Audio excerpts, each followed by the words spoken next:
"You're sleeping in the garage tonight," she said, her voice flat, almost bored. "My real boyfriend is coming over." She wasn't joking. I remember standing there, holding a mug of coffee, staring at her like I was waiting for a punchline that never came. She brushed past me, perfume sharp, the kind she wore when she wanted to hurt me on purpose. "Don't look at me like that," she added. "It's not my fault you're ordinary." I didn't argue, didn't raise my voice. I just grabbed my keys and walked out. The night air was cold enough to sting. I drove with no destination in mind, ended up in a cheap hotel off the interstate. The room smelled of bleach and silence. I stared at the ceiling for hours, my mind blank and burning at the same time. At 3 a.m., my phone exploded. 47 missed calls. Then a text. "Please come back. He saw your photo and Googled your name and left."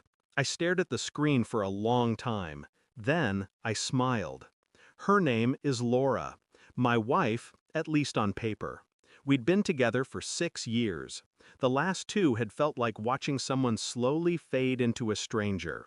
She stopped looking me in the eye, stopped asking where I was, stopped pretending to care.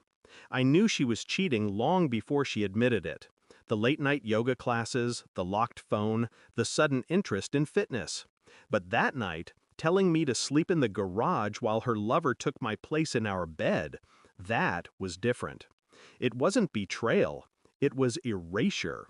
I lay in that hotel bed replaying her words, not with anger, but calculation. Every syllable filed away like evidence. Because when you've spent a lifetime studying human behavior, you don't react, you observe. And Laura had just made the mistake of forgetting who I really was. The next morning, I went home. She was pacing the kitchen, mascara smeared, phone clutched in her hand. "Who are you?" she whispered when she saw me. I didn't answer. I just poured coffee, same as always. The silence between us was surgical, cutting, exposing. I let her think I was ignoring the question, let her twist in the quiet. She tried again. "He left. He saw your name online and just left." Still, I said nothing. In truth, I knew exactly what he'd seen. My name wasn't just a name, it was a warning label. The kind of name whispered in corporate boardrooms, in courtrooms, in classified documents. People used to call me the ghost with credentials. I'd built systems that found what people didn't want found: assets, secrets, leverage. I knew how to disappear someone without ever touching them. And now, she'd unknowingly pulled that ghost back into the light. For days, I watched her unravel. Her calls unanswered, her social circle vanishing. The boyfriend blocked her. Friends avoided her. Something in her tone told me she knew why, even if she didn't want to admit it. Every night she'd ask again, "Who are you really?" And every night I'd give her the same answer: silence. A week later, I left an envelope on the kitchen counter. No note, no explanation. She found it after breakfast. Her hands shook as she unfolded the documents. Non-disclosure agreements, sealed court orders, photographs. My photographs. My real life. The one I'd hidden before I married her.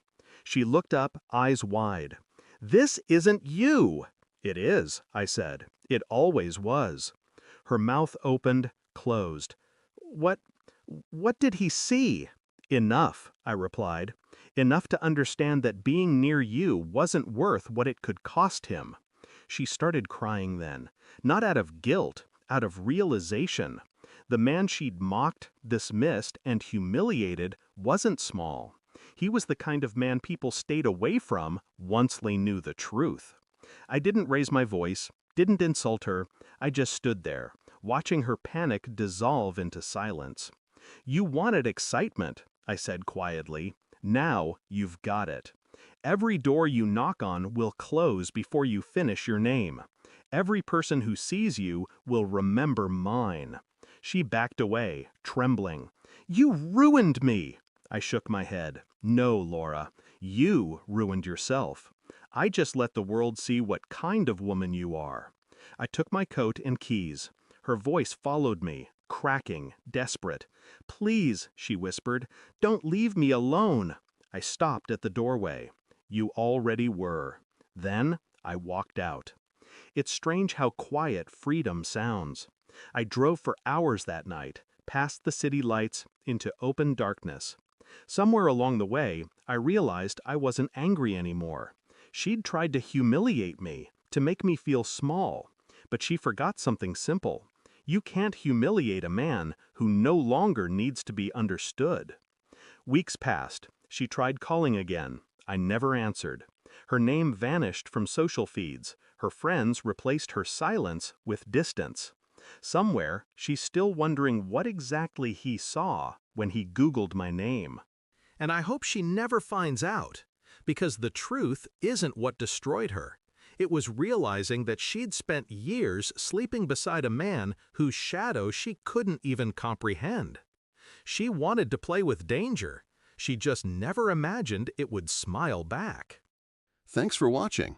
Don't forget to like, share, and comment. Subscribe now to Cheating Stories Insight World for more amazing stories.